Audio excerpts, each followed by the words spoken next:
Assalamualaikum warahmatullahi wabarakatuh. Shalom, Om Swastiastu, Namo Buddhaya, salam kebajikan untuk kita semua. Halo para penyuluh agama dan juga para calon pengantin atau yang kita kenal dengan Catin di seluruh Indonesia. Bagaimana kabarnya? Semoga selalu sehat dan tentunya selalu semangat untuk mengikuti sesi Q&A kita kali ini. Ya, pasti sudah pada tidak asing dong dengan aplikasi LC Mil.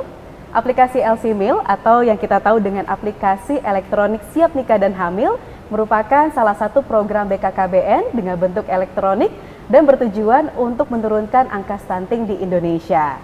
Nah, aplikasi LC Mil ini merupakan bentuk screening awal dan juga edukasi tentang persiapan pernikahan seputar kesehatan reproduksi, perbaikan pola gizi untuk para calon pengantin, dan juga serta edukasi perilaku hidup sehat ya. Untuk tahu informasi lebih lanjut seputar aplikasi LC Mil, saat ini sudah hadir bersama saya perwakilan dari BKKBN, yaitu Bapak Rizky dari Direktorat Teknologi Informasi dan Data BKKBN. Selamat siang Pak Rizky. Siang, Mbak. Gimana kabarnya Pak? Alhamdulillah baik. Alhamdulillah. Dan juga sudah hadir bersama saya Ibu Ciki dari Direktorat Bina Ketahanan Remaja BKKBN. Selamat siang Ibu Ciki. Selamat siang Mbak Feli. Gimana kabarnya di Bu? Alhamdulillah baik juga. Alhamdulillah ya. Iya. Baik, Bu Ciki dan juga Pak Rizky, saat ini kita sudah menerima beberapa pertanyaan dari para penyuluh agama dan juga para calon pengantin yang menggunakan aplikasi LC Mil ya. Baik, untuk pertanyaan pertama ini untuk Ibu Ciki ya. Bu Ciki, saya ini Catin yang belum tahu informasi mengenai LC Mil. Apa sih Bu LC Mil itu? Jadi LC Mil ini adalah alat elektronik siap nikah dan hamil. Jadi dia aplikasi Mbak Feli begitu ya. Kenapa penting untuk para calon Catin ini untuk kemudian melakukan registrasi di LC Mil ini? Gitu. Karena di LC Mil ini adalah alat screening kesehatan untuk mengetahui apakah catin-catin ini beresiko atau tidak. Kemudian melalui LC Mil ini dia akan menghubungkan antara calon pengantin dengan tim pendamping keluarga, gitu. Kemudian yang ketiga LC Mil ini merupakan alat edukasi yang nantinya di dalamnya ada media-media edukasi yang ini penting untuk catin-catin ini ketahui, mulai dari pengasuhan, bagaimana kemudian mempersiapkan kehamilannya kelak, sehingga ketika dia akan hamil, betul-betul kehamilannya itu kehamilan yang sehat, ya, yang terhindar kemudian beresiko melahirkan anak yang stunting. Oke, luar biasa. Ya. Jadi memang aplikasi LC Mil ini sangat berguna ya Bu ya. Betul sekali. Apalagi buat para calon orang tua yang mau melahirkan generasi sehat, cerdas, anti stunting, gitu ya. Oke. Nah, mengenai cara pendaftaran, pasti banyak yang bertanya-tanya dong, gimana sih caranya untuk mengakses aplikasi LC Mil? Monggo Pak Rizky. Ya, aplikasi LC Mil ini bisa diakses ya bagi para Catin itu melalui handphonenya di Google Play Store. Jadi di Google Play Store kita bisa ketikkan LC Mil, nanti akan keluar logo LC Mil dan di situ ada yang dibuat oleh BKKBN. Kita klik, lalu kita install di handphone kita. Selanjutnya setelah selesai diinstal, kita bisa melakukan registrasi dengan memasukkan nama, nomor telepon, email dan lain sebagainya. Selanjutnya kita bisa memasuk aplikasi LC Mil menggunakan user dan kata sandi yang sudah kita buat. Mungkin itu untuk para Catin dapat melakukannya. Terima kasih. Oke, jadi sudah tahu bagaimana akses aplikasi LC Mil. Jangan males ya para Catin untuk segera download di HP masing-masing. Oke, Bu Ciki, mungkin kalau kita ngomongin aplikasi LC Mil, artinya ini jadi salah satu bagian untuk persiapan pengantin, ya Bu ya. Oke, apa sih Bu yang harus dilakukan oleh para Catin pertama kalinya? Baik, jadi ini adalah strategi, kembali lagi LC Mil ini menjadi bagian dari strategi penurunan stunting, gitu ya. Jadi hal yang pertama kali, jadi sesuai dengan amanah Perpres 72 tahun 2021, gitu ya, bahwa kita harus mohon maaf, nggak apa, oke. Kita ditargetkan untuk bisa mencapai penurunan stunting itu menjadi 14% tahun 2024. Dan ini butuh strategi. Strateginya itu harus dari hulu, gitu ya. Pencegahannya harus dari hulu. Hulu itu siapa? Dalam hal ini adalah calon pengantin, gitu. Jadi hal yang pertama kali Catin harus lakukan, biasanya mereka melakukan pendaftaran, gitu ya, ke Pak RT, Pak RW untuk mendapatkan surat pengantar, yaitu N1, N2, gitu. Nah, di Pak RT, Pak RW ya, kemudian dengan surat pengantar tersebut, kemudian tim pendamping keluarga harapannya ini mulai proaktif, gitu ya, mulai proaktif untuk mendampingi calon pengantin tadi, gitu ya, untuk kemudian bisa memberikan informasi. Informasinya apa, gitu ya? Karena banyak kita ketahui Catin itu tidak tahu apa yang harus mereka lakukan, gitu ya. Jadi yang pertama mereka harus melakukan pemeriksaan kesehatan. Pemeriksaannya tentu saja di fasilitas kesehatan, gitu ya, terdekat, bisa di puskesmas atau fasilitas kesehatan swasta atau pemerintah, gitu. Kenapa kemudian ini harus 3 bulan pranikah, gitu, untuk mengetahui apakah kondisi kesehatan calon pengantin ini beresiko atau tidak, gitu.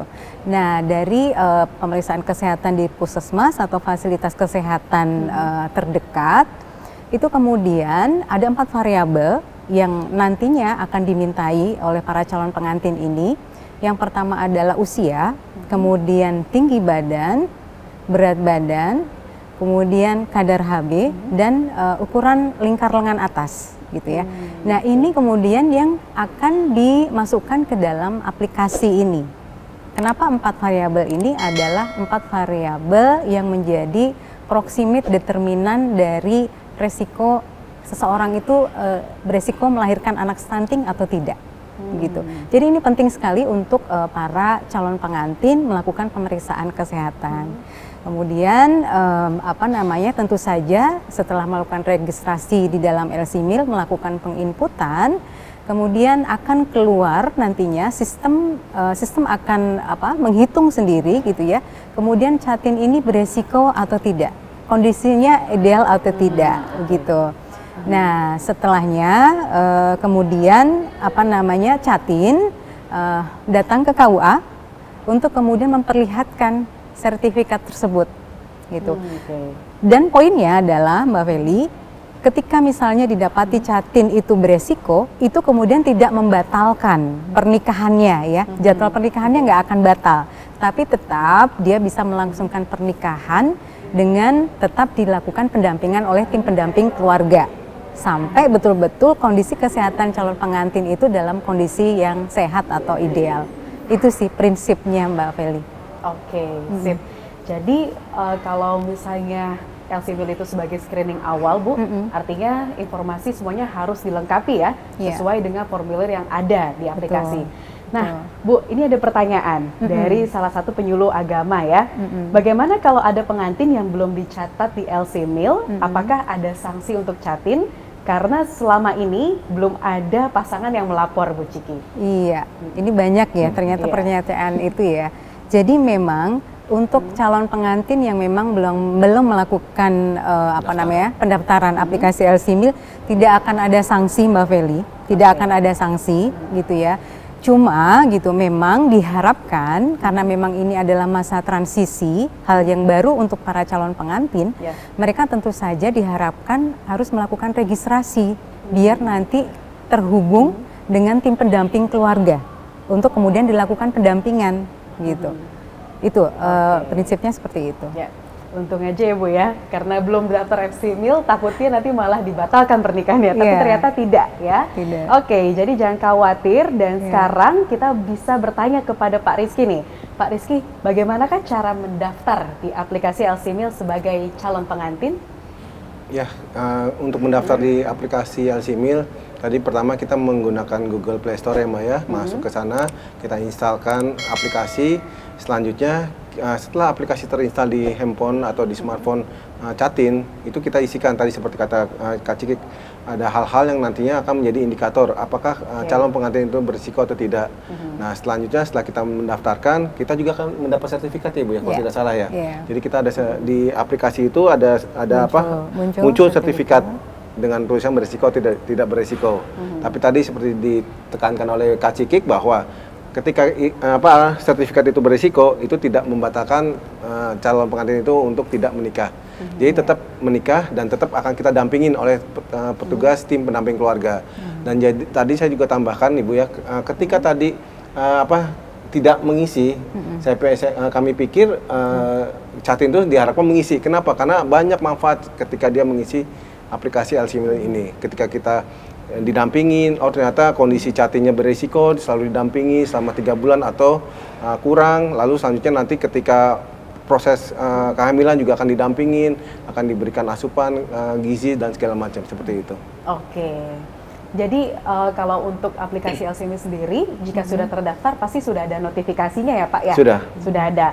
Nah, ngomong-ngomong notifikasi nih Pak, ternyata ada salah satu calon pengantin yang mempunyai keluhan saat registrasi di aplikasi LCMIL. Keluhannya adalah saat registrasi atau mendaftar di aplikasi LCMIL, muncul notifikasi email atau NIK sudah terdaftar. Lalu apa yang harus saya lakukan? Ya, pertama untuk email, NIK, nomor telepon itu memang ketika sudah ada berarti sudah terdaftar di aplikasi LCMIL atau Catin pernah mendaftar. Ya, ketika sudah mendaftar berarti kita tinggal mengingat-ingat saja username-nya atau password-nya ketika masuk melalui aplikasi LCMIL. Kita buka aplikasi, nanti akan dilihat login pasti.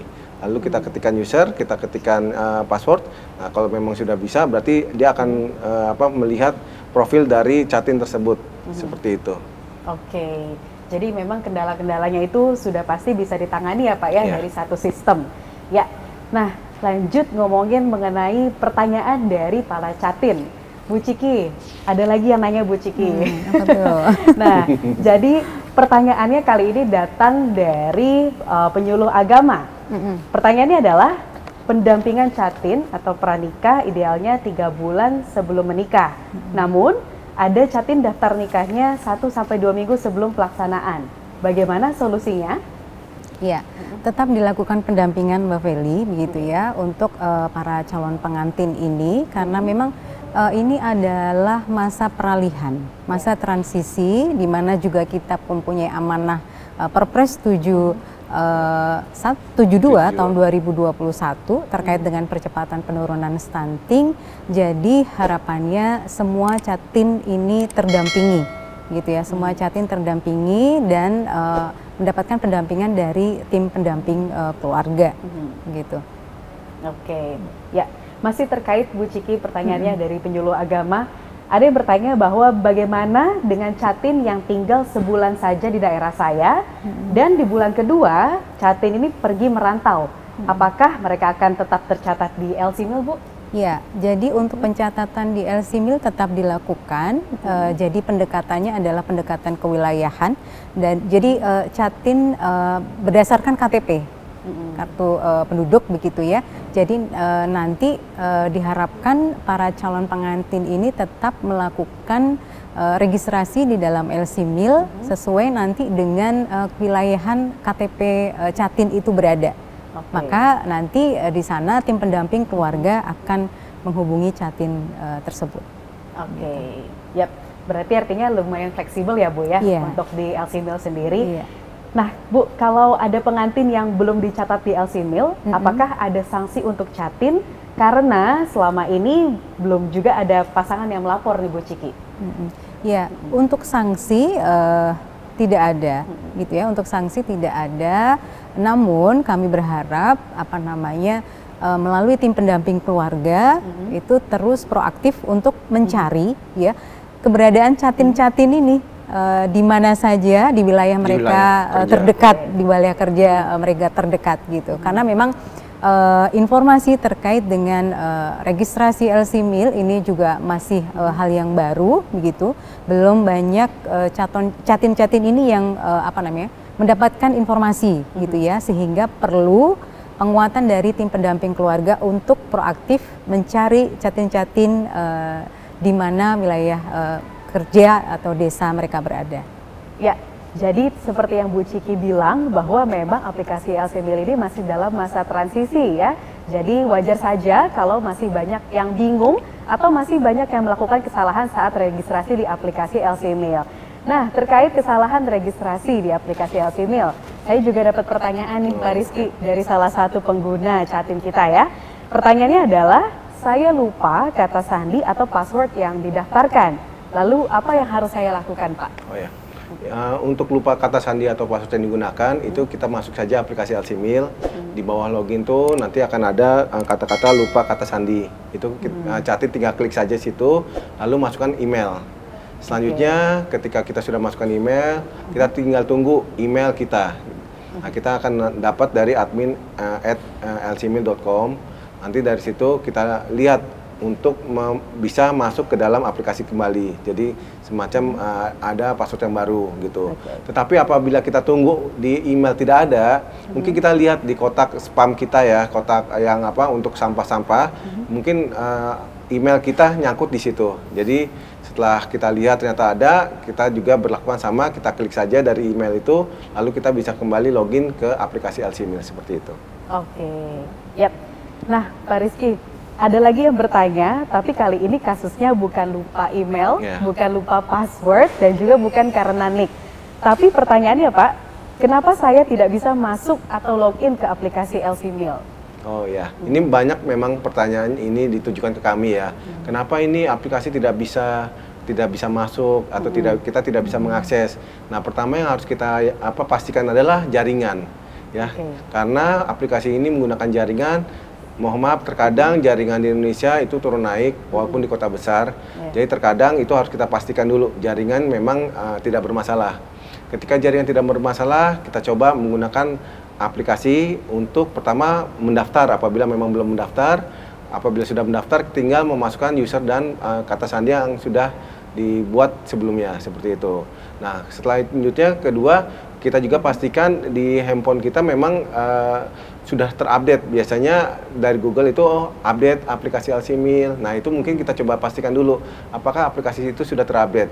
Kalau memang belum, kita tinggal klik update saja, maka selanjutnya setelah aplikasinya terupdate itu bisa digunakan. Dan apabila juga tidak dapat juga kita mengakses aplikasi, mungkin dapat menghubungi tim pendamping keluarga setempat di lokasi tinggal kita. Jadi di tim pendamping keluarga itu terdiri dari 3 orang, yaitu dari bidan, dari kader PKK, sama kader KB. Nah, nanti mungkin para Catin itu juga bisa menghubungi mereka, kenapa ini kami tidak bisa mengakses aplikasi LCMIL, sehingga bisa dibantu untuk permasalahannya, demikian. Oke, jadi selalu ada jalan ya Pak Rizky ya, untuk troubleshoot di aplikasi LCMIL sendiri gitu. Ya, baik, itu dia informasi mengenai aplikasi LCMIL dari Pak Rizky, dan kali ini ada lagi yang bertanya ke Bu Ciki nih Bu. Ya, jadi Bu Ciki, pertanyaan dari calon pengantin, apakah kami calon Catin yang menikah 2 kali perlu mendaftarkan ke LCMIL? Baik, calon pengantin yang dia menikahnya di 2 kali begitu ya? Betul. Tetap harus dilakukan pendaftaran ke LCMIL. Karena apa? Karena memang tadi seperti yang kami sampaikan bahwa ini adalah untuk mengetahui Catin tersebut beresiko atau tidak, begitu ya. Kemudian mereka akan terhubung dengan tim pendamping keluarga untuk selanjutnya bisa melalui tim pendamping keluarga ini bisa memberikan informasi, edukasi, dan konseling gitu. Dengan konseling yang sangat sederhana pastinya Mbak Feli ya, begitu. Sehingga tidak saja mendapatkan informasi, edukasi, tapi tahu tentang bagaimana pengasuhan yang baik, bagaimana kemudian mereka tahu untuk mempersiapkan kehamilannya kelak agar kondisinya sehat ataupun ideal, sehingga nantinya ketika ingin melahirkan anak itu menjadi anak yang sehat, bebas dari stunting. Oke. Ya, tujuan LCMIL juga untuk mencegah stunting ya Bu Ciki ya. Betul. Jadi jangan lupa untuk selalu update walaupun teman-teman calon pengantin sudah pernah menikah sebelumnya dan ingin menikah lagi ya, karena di LCMIL semua data bisa langsung terupdate. Oke, kalau tadi untuk pasangan yang sudah menikah 2 kali, Bu, gimana kalau untuk Catin yang menikah siri? Apakah perlu juga mendaftarkan di LCMIL? Iya, artinya pendampingan tetap dilakukan, baik menikah secara agama ataupun tidak. Karena pada intinya pendampingan yang dilakukan oleh tim pendamping keluarga ini adalah untuk pendampingan memberikan informasi, edukasi ya kepada calon pengantin bagaimana dia kemudian bisa mempersiapkan kehamilannya gitu ya, mempersiapkan juga bagaimana pengasuhannya dan dalam berkeluarganya kelak. Mungkin itu. Oke. Yap, noted Bu Ciki. Lalu ada pertanyaan terakhir untuk Bu Ciki ya. Ini sepertinya rasa penasarannya masih banyak, tapi mungkin yang sudah baru bisa kita rangkum sebanyak ini ya. Jadi nantinya kalau para penyuluh agama atau calon pengantin muda yang ingin bertanya ke Bu Ciki atau Pak Rizky, silakan boleh menambahkan pertanyaannya ya. Baik, pertanyaan terakhir Bu Ciki. Izin bertanya Bu, bagaimana jika Catin perempuan tidak memiliki data kesehatan, apakah tidak bisa lanjut isi kuesioner? Iya, betul. Jadi kalau memang tidak Catin perempuan ya ataupun laki-laki ini tidak memiliki riwayat kesehatan sebelumnya, ini memang tidak bisa lanjut mengisi kuesioner. Jadi penting sekali untuk calon pengantin, terutama perempuan, untuk melakukan pemeriksaan kesehatannya. Pemeriksaan kesehatannya sangat simpel ya, hanya 4 variabel saja. Akan ditanya usia, kemudian lingkar lengan atasnya, kemudian tinggi badan, berat badan, kemudian dia anemi atau tidak. Satu lagi terpapar merokok atau tidak gitu. Jadi hanya pemeriksaan yang sangat sederhana Mbak Feli gitu ya, yang itu bisa kita dapatkan di fasilitas kesehatan terdekat, di puskesmas terdekat gitu. Oke, yep. Intinya jangan sampai dari kitanya yang tidak mau untuk berusaha ya Bu ya, untuk melengkapi formulir LCMIL itu sendiri. Baik, terima kasih banyak Bu Ciki dan juga Pak Rizky. Ya, informasinya sudah lengkap ya Sobat BKKBN, dan juga tentunya bagi para Catin, jangan lupa untuk mendownload atau mengunduh aplikasi LCMIL di App Store ya. Kali ini masih tersedia untuk Android saja, tetapi jangan khawatir, sekarang untuk iOS, aplikasi LCMIL sedang dikembangkan. Baik, untuk itu saya Velia dari BKKBN pamit undur diri dan sampai jumpa di Q&A selanjutnya.